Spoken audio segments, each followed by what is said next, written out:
Channel ज्ञान दर्पण। आज हम बात करेंगे क्लास 10th का साइंस का जो पेपर होने वाला है, जिसमें जो एक्सपेक्टेड क्वेश्चंस हैं चैप्टर वाइज किसमें क्या आने वाला है वो देखते हैं। सबसे पहले बात करते हैं कि जो आपका एग्ज़ाम है, बोर्ड का एग्ज़ाम है 2026 में जो होने वाला है, उसमें आप ये देखते हो कि बहुत से बच्चों ने अपने अपने चैप्टर्स के बारे क्वेश्चंस कर लिए, बट कई ऐसे हैं जिनको रिवीजन की ज़रूरत है। तो रिवीजन में पूरा चैप्टर में से क्या क्या इंपॉर्टेंट करना है वो आप यहाँ पे देखोगे। चैप्टर फर्स्ट है आपका केमिकल रिएक्शंस एंड इक्वेशन। इसमें आपका बैलेंसिंग के ऊपर एक एमसीक्यू जरूर आएगा, पूछा गया है प्री बोर्ड में या बोर्ड में आ सकता है। टाइप्स ऑफ रिएक्शन में जो आपके रिएक्शंस हैं उसके एग्जाम्पल्स आपको याद रखने हैं। कलर चेंज का एक्टिविटी है, उसके क्वेश्चंस आपको जरूर याद रखने हैं कि किसमें क्या कलर आता है। रिडॉक्स में आपसे कई बार ऑक्सीडेशन के क्वेश्चन पूछ लेते हैं, तो कई बार इसके रिडक्शन के, बट रिडॉक्स रिएक्शन का तो आता ही आता है। ये 4 टॉपिक आपके इंपॉर्टेंट हैं जो आपको फर्स्ट चैप्टर रिवीजन के समय पढ़ना है। बैलेंसिंग जितना ज्यादा करोगे उतना ज्यादा आपको हेल्प मिलेगा। चैप्टर सेकंड है आपका एसिड बेस एंड सॉल्ट्स। इसमें से इंडिकेटर्स के ऊपर क्वेश्चन पूछा जाता है, कई बार पूछा गया है। कई बार नेचुरल इंडिकेटर के बारे में पूछ लेते हैं, तो कई बार सिंथेटिक के बारे में पूछ लेते हैं। एक आता है, बच्चों को नाम याद नहीं रहता, फिनोल्फथलीन, और एक है आपका methyl orange. PH scale, pH scale में पीएच स्केल की डेफिनेशन, इसके अलावा पीएच का क्या इंपॉर्टेंस है वो आपको याद रखना है।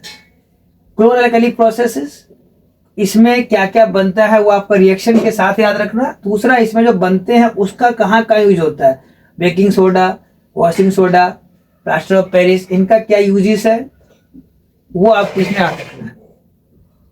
जिप्सम का भी इसी में हो जाएगा, पीओपी है तो।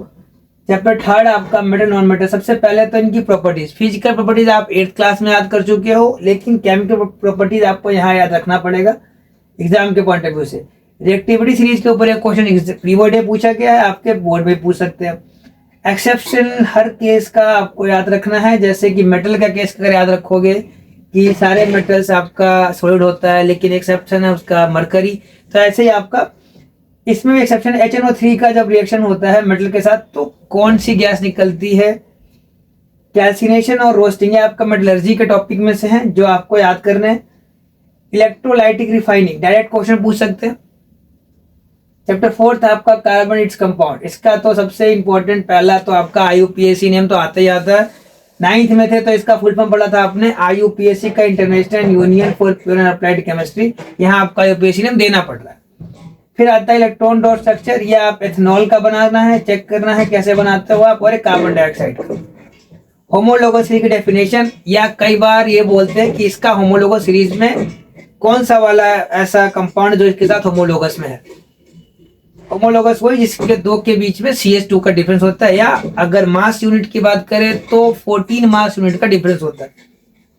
कुछ रिएक्शन है इसके अंदर, esterification reaction, formation of ester, saponification reaction, dehydration of ethanol. ये आपका कुछ रिएक्शन, नेमिंग रिएक्शन कह लो, या ऐसा है जो आपका कार्बन कंपाउंड के रिएक्शंस हैं, इंपॉर्टेंट भी आपको याद रखना। और एक आता है cleaning action of soap, micelle का फॉर्मेशन का डायग्राम याद रखना है जो आपके एग्जाम में ये इंपॉर्टेंट है। फिर ये केमिस्ट्री खत्म करने के बाद आप बायोलॉजी में आते हो, तो बायोलॉजी में पहला चैप्टर आपका ह्यूमन, या ह्यूमन से है तो लाइफ प्रोसेस। ह्यूमन हार्ट के बारे में पढ़ना है आपको डायग्राम के साथ।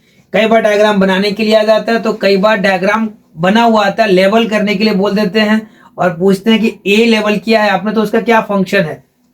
फिर आता है एक्सक्रीशन में नेफ्रॉन का डायग्राम और उसके फंक्शन। रेस्पिरेशन में आपका एरोबिक और एनारोबिक रेस्पिरेशन में डिफरेंस क्या होता है वो आपको याद रखना है। न्यूट्रिशन का डायरेक्ट डायग्राम पूछ लेंगे एलिमेंट्री कैनाल का, या ऑलोट्रोपिक न्यूट्रिशन और हेटेरोट्रोपिक न्यूट्रिशन में डिफरेंस पूछ लेते हैं। फिर आता है आपका चैप्टर नंबर 6। चैप्टर नंबर 6 में जो है आपका कंट्रोल एंड कोऑर्डिनेशन। इसमें आपका न्यूरॉन के बारे में पूछेंगे, न्यूरॉन के फंक्शन पूछते हैं, और कई बार ऐसा है कि उसका डायग्राम भी बनाने के लिए बोल देता है। डायग्राम आप 8th क्लास से बनाते आ रहे हो। रिफ्लेक्स आर्क की बात करूं तो रिफ्लेक्स आर्क का डायग्राम एक नी जर्क वाला है, और एक है कि when our hand touch with the hot water या हॉट थिंग्स, तो क्या रिफ्लेक्स आर्क होते हैं, दोनों आपको याद रखना है। फंक्शंस ऑफ ब्रेन, ब्रेन का तीनों जो पार्ट हैं उन तीनों के जो सब पार्ट्स हैं उनको भी याद रखना। MCQ क्वेश्चन आएगा। सपोज करो जैसे कि एक मेडुला ऑब्लंगेटा है, उसका क्या काम होता है, क्या क्या काम, पॉन्स का क्या काम है, ये आप पूछ सकते हैं इसके अंदर। हार्मोन्स आपके दोनों इंपॉर्टेंट है, प्लांट में भी। प्लांट में तो आपके हार्मोन पता ही है, ऑक्सिन, जिबरेलिन, साइटोकाइनिन, इथाइलिन और एब्सिसिक एसिड। एनिमल हार्मोन्स के नाम भी आपको इसमें याद रखना है कि क्या काम करता है। आपका ग्रोथ हार्मोन क्या काम करता है, थायरॉक्सिन हार्मोन क्या काम करता है, ये आपको याद रखना है। फिर आता है रिप्रोडक्शन चैप्टर।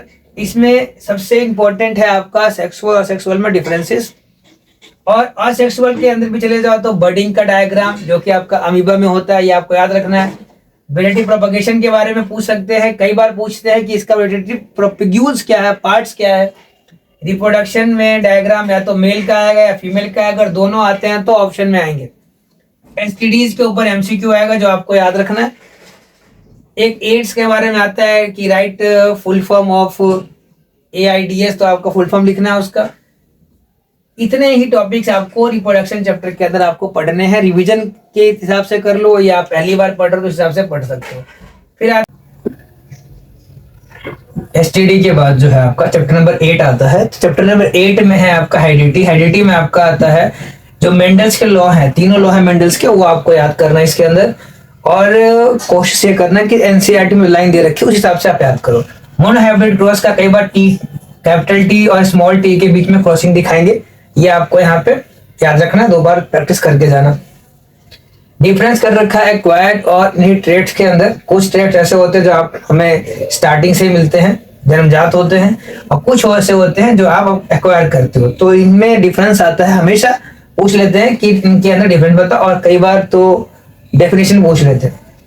और एक 3 नंबर का टॉपिक आता है sex determination in human beings. ये आपको केमिस्ट्री और बायो में इतना करके जाना है। फिर आती है बात कि केमिस्ट्री बायो में करने के बाद कि आप फिजिक्स में क्या करेंगे। तो फिजिक्स में सबसे पहले आती है बात कि फिजिक्स तो अपने आप में एक टफ सब्जेक्ट कहते ही पहले से। बच्चा कई बार बायो कर लेता है, केमिस्ट्री कर लेता है, फिजिक्स में दिक्कत आती है। तो फिजिक्स में आपको जितना क्वेश्चन बता रहा हूँ, जो टॉपिक बता रहा हूँ, उसके अलावा और कुछ नहीं करना।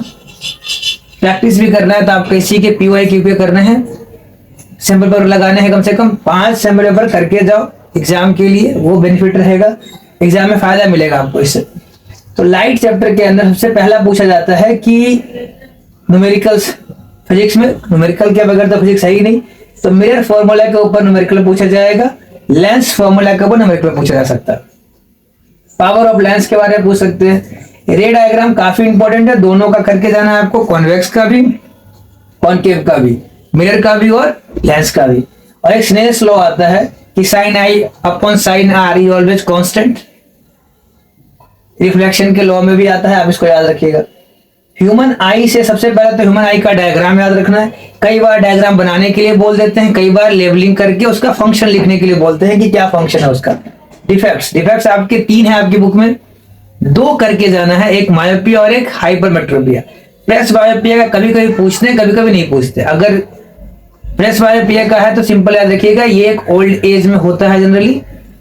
और मायोपिया और हाइपरमेट्रोपिया का याद रखना कि एक में कॉन्वेक्स लगाते हैं, एक में कॉनकेव लगाते हैं। बच्चा इसी में कंफ्यूज रहता है किसमें कॉन्वेक्स लगाते हैं, किसमें कॉनकेव लगाते हैं। मायोपिया जो है आपका, उसमें आप लगाते हो हमेशा कॉनकेव, और हाइपरमेट्रोपिया में कॉन्वेक्स। डिफेक्ट्स के बाद आपका आता है प्रिज्म। प्रिज्म में आपका डायग्राम याद रखना है आपको कि किस तरीके से बेंड हो जाता है, और कॉन्सेप्ट इसका आपको बुक से ही पढ़ना है।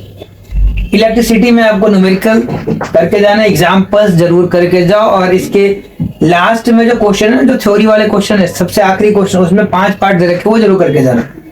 सीरीज में और पैरेलल में कॉम्बिनेशन के क्वेश्चन आते हैं, रेजिस्टेंस कैसे ऐड किया जाता है। फिर आप फॉर्मूला है एक रेजिस्टेंस का, रो एल बाय ए, इसके ऊपर क्वेश्चन पूछ लेते हैं। कई बार लेंथ बढ़ा देंगे, लेंथ अगर डबल होगा तो उसका रेजिस्टेंस क्या होगा, ये पूछ लेते हैं। पावर के बारे में अब यहाँ ध्यान लगाओ, पावर आपका यहाँ भी है, और एक पावर आगे जाएगा क्वेश्चन में, इधर भी कहीं पढ़ा था हम लोगों ने, पावर ऑफ लेंस।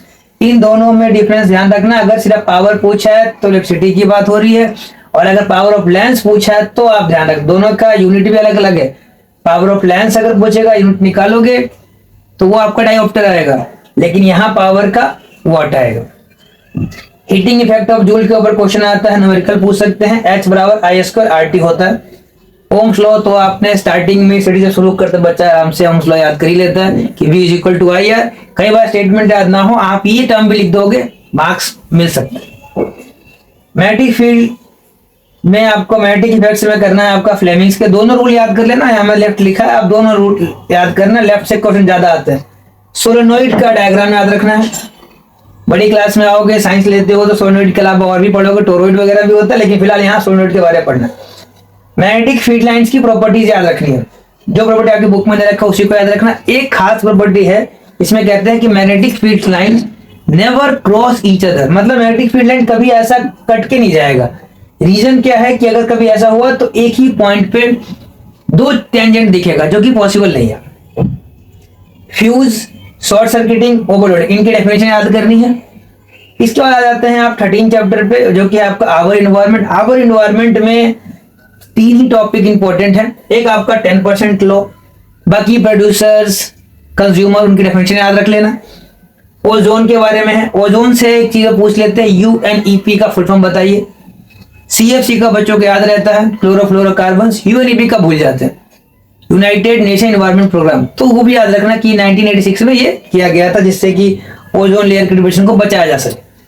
और बायोलॉजिकल मैग्निफिकेशन एग्जाम में कई बार पूछते हैं, कई बार इसको बायो मैग्निफिकेशन से पूछते हैं। ये 3 टॉपिक इस चैप्टर से इंपॉर्टेंट है। इसको अगर आप कर लेते हो एग्जाम में, आपको परेशान नहीं होना पड़ेगा। ये सारे जो फिजिक्स, केमिस्ट्री और बायो के बताए हैं, ये आप आराम से करके जाना, और इन्हीं के क्वेश्चन आप देखोगे सैंपल पेपर में भी देखने को मिलेंगे। तो जब आप करोगे तो कॉन्फिडेंस अपने आप ही बढ़ जाएगा। एग्जाम के लिए ऑल द बेस्ट। जो भी करके जाना, अच्छे से करके जाना, और please subscribe the channel, like the channel और शेयर द चैनल।